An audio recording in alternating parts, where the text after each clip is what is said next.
f***ing me? Please! Okay, you crazy dames. I'll do it. Which means this joint is closed for the night. Don't be that way! You can't close. I'll have to go home and drink better beer at half the price and natural lighting. I didn't want to have to do this. Nah,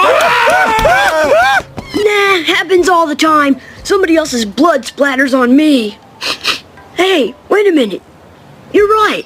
You made me bleed my own blood.